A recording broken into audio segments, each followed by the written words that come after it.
اب دیکھیے جہاں تک ابن عربی کا تعلق ہے، ہمارے ہاں یہ دو اپوزٹ پولز ملتے ہیں بزرگوں میں. ایک انتہا پر ابن تیمیہ ہے رحمۃ اللہ علیہ، جن کے بارے میں نے آپ کو بتایا کہ انہوں نے اس طرح سمجھا ہے، اس طرح اترتا ہے اللہ جیسے میں یہ ممبر سے اتر رہا ہوں، یہ زیادتی ہے. لیکن بہرحال ایک فکر ہے، ایک سوچ ہے. قرآن اور حدیث کے بہت بڑے عالم تھے، بہت بڑے عالم، بہت بڑے عالم. دوسری انتہا پر ابن عربی ہیں جن کا فلسفہ میں نے آپ کو بتایا. تمام صوفیاء ابن عربی کو شیخ اکبر کہتے ہیں، الشیخ الاکبر، اور صرف الشیخ کہیں گے، دی شیخ، تو اس سے مراد ابن عربی ہوگا. اور ابن تیمیہ انہیں کہتے ہیں زندیق، ملحد. یہ دو انتہائیں ہیں. ہمارے ہاں جو عام طور پر اہل حدیث حضرات ہیں وہ ابن تیمیہ کے فالوورز ہیں ان عقائد میں. ان کے ہاں تصور کیا ہے؟ اللہ تعالی ہر جگہ اگر ہے تو صفاتی اعتبار سے، ذاتی اعتبار سے نہیں. وہ تو اپنی جگہ عرش پر ہے، ساتویں آسمان کے اوپر عرش ہے، عرش کے اوپر کرسی ہے، کرسی پر وہ ہے. اب اس میں ایک طرح کی تجسیم بھی آ گئی، محدودیت بھی آ گئی. اس کائنات میں تو اللہ ہے ہی نہیں، تو پھر اللہ محدود ہو گیا نا، وہ تو کسی خاص جگہ پر ہو گیا نا. ایک تصور یہ ہے. اور عام آدمی یہ بھی سمجھے تو ٹھیک ہے، اسے یہ معلوم رہے کہ اللہ ہی رازق ہے، اللہ ہی خالق ہے، اللہ ہی مصیبت سے نجات دلانے والا ہے، اللہ ہی مشکل کشا ہے، اللہ ہی حاجت روا ہے، اللہ ہی، یہ بس اسے معلوم ہو، توحید مکمل ہو گئی. لیکن فلسفہ کچھ اور شے ہے، فلسفہ کچھ اور سوالات پیدا کرتا ہے. جیسے میں نے کہا ہے صفات ذات حق حق سے جدا یا عین ذات. اب یہ فلسفہ ہے. صفات باری تعالی اگر قدیم ہے صفات تو یہ غصہ، یہ تو قدیم نہیں ہو سکتا. غصہ تو کسی کام پر آیا، خوشی تو کسی کام پر ہوئی، یہ قدیم کیسے ہوگا؟ تو عین یا غیر، لا عین ولا غیر. اور جس کو میں تعبیر کرتا ہوں کہ من وجہ عین ذات ومن وجہ آخر غیر ذات. اب اس سلسلے میں علامہ اقبال نے جو بات کہی ہے، جو پروفیسر یوسف سلیم چشتی مرحوم نے مجھے بتایا تھا کہ انتقال سے صرف 3 ماہ قبل یہ اشعار کہے. وحدت الوجود کے، پینتھیزم کے، دونوں کے شدید مخالف تھے علامہ اقبال شروع میں. اسی لیے وہ حافظ کو بھی بہت بڑا گمراہ کن شاعر سمجھتے تھے، اس لیے کہ وحدت الوجود کے عامیانہ انداز میں جو ہے وہ شاعری میں جب اس کو آ گیا ہے تو عوام کے زبان پر جب چڑھا ہے تو وہ اس کے ڈانڈے پینتھیزم سے مل گئے، عوام کے اندر اس کا تصور یہ ہو گیا. لیکن آخر میں انہیں بھی آنا پڑا ہے. تو اے ناداں دل آگاہ دریاب، اے نادان وہ دل تلاش کر جو آگاہ ہو، ہر چیز سے واقف ہو. لا موجود الا اللہ دریاب، لا موجود الا اللہ. وہ جو میں نے آپ سے عرض کیا تھا نا کہ لا الہ الا اللہ کے 3 لیولز ہیں.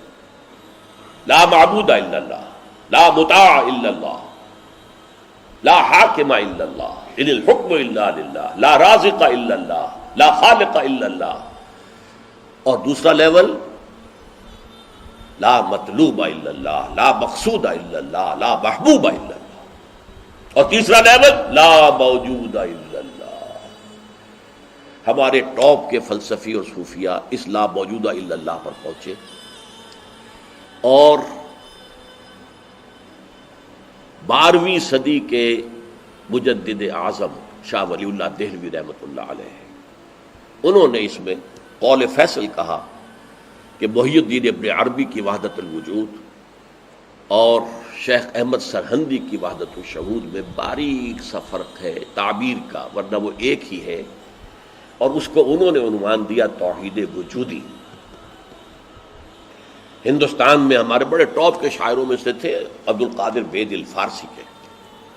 اس وقت تک ابھی اردو کا وجود ہی نہیں تھا، اردو تھی نہیں ہندوستان میں اس وقت. تو شیخ عبد القادر بیدل جو ہیں وہ وحدت الوجود کے بہت بڑے قائد تھے.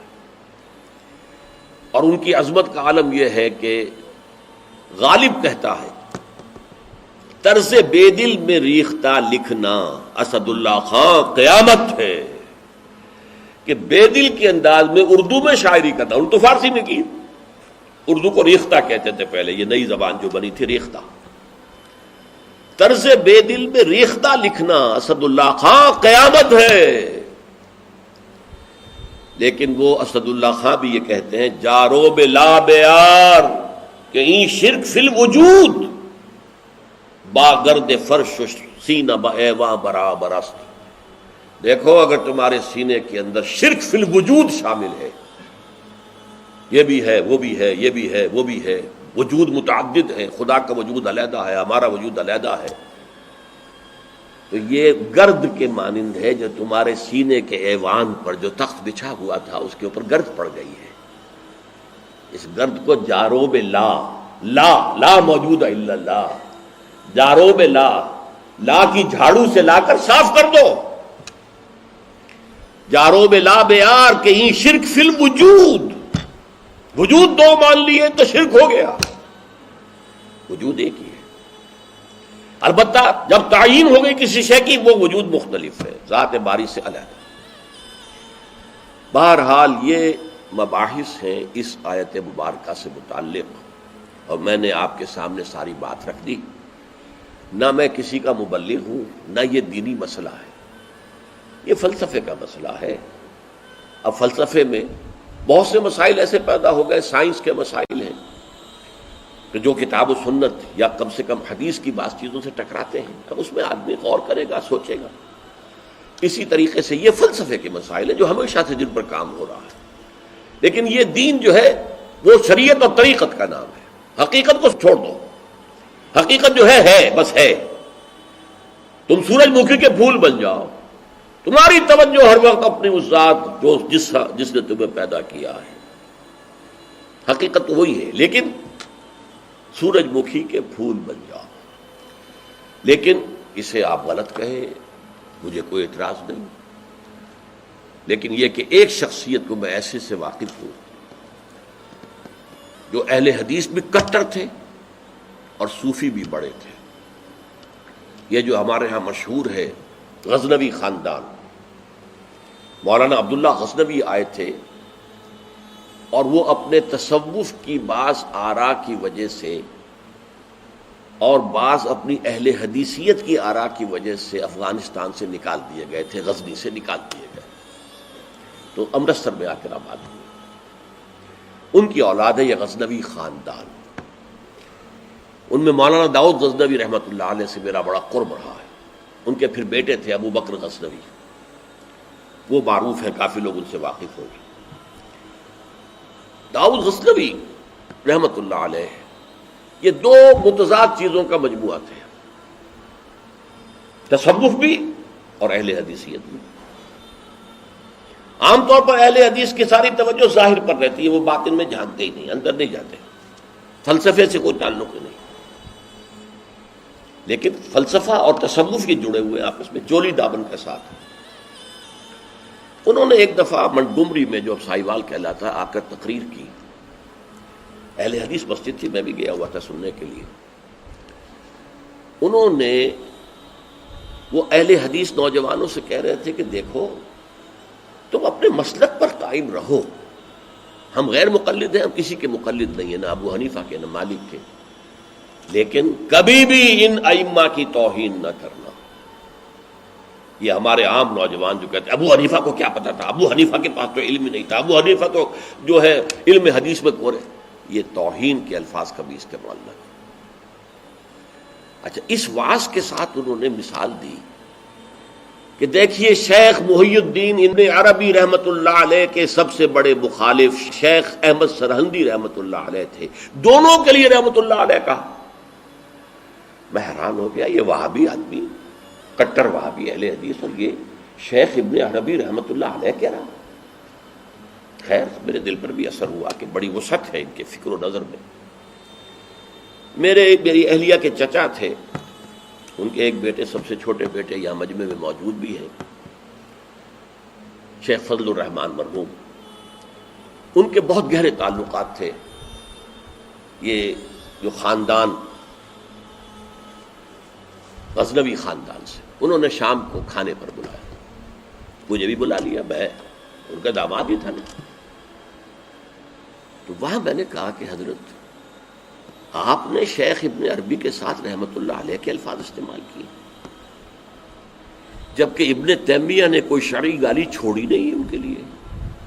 زندیق, ملحد,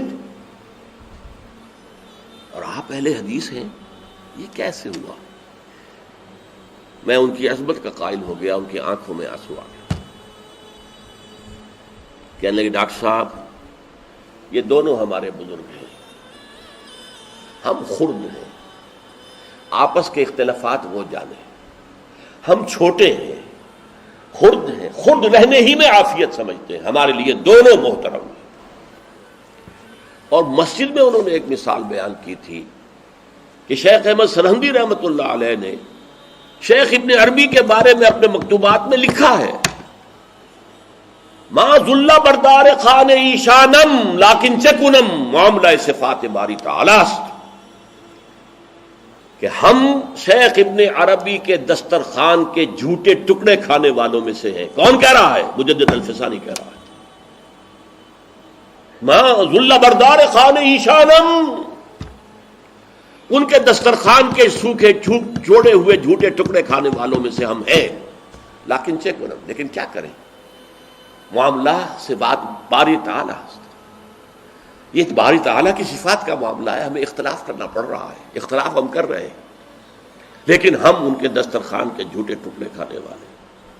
یہ کہہ رہے ہیں شیخ احمد سرہندی رحمۃ اللہ علیہ, جن کے بارے میں مشہور ہے کہ ابن عربی کا یا تو مخالف اول ابن تیمیہ رحمۃ اللہ علیہ, اور یا پھر مخالف دوم جس نے جوابی فلسفہ پیدا کیا وہ شیخ احمد سرہندی رحمۃ اللہ علیہ. تو یہ ہے کہ ان چیزوں کے بارے میں اپنے سینوں کو وسعت دیجیے. آپ ابن عربی کی بات کو چھوڑ دیجیے, پھینک دیجیے, لیکن توہین نہ کیجیے, اس کو خام خواہ کفر سے تعبیر نہ کیجیے. یہ چیزیں جو ہیں, اور پھر ہمارے سارے صوفیہ جو اس کے قائل ہیں, پھر ان سے بدزنی ہو گئی. میں صرف اس لیے کہ وہ بدزنی اور دلی نفرت کا معاملہ ختم ہو جائے, میں یہ ساری بحث اس لیے کیا کرتا ہوں, ورنہ میرے عام دروس میں ان مسائل پر گفتگو نہیں ہوتی. بڑے گہرے مسائل ہیں اور ان کا سمجھنا عام لوگوں کے لیے ممکن بھی نہیں ہے, بلکہ عام آدمی کے, یہ جس کو کہتے ہیں نا ہوشدار,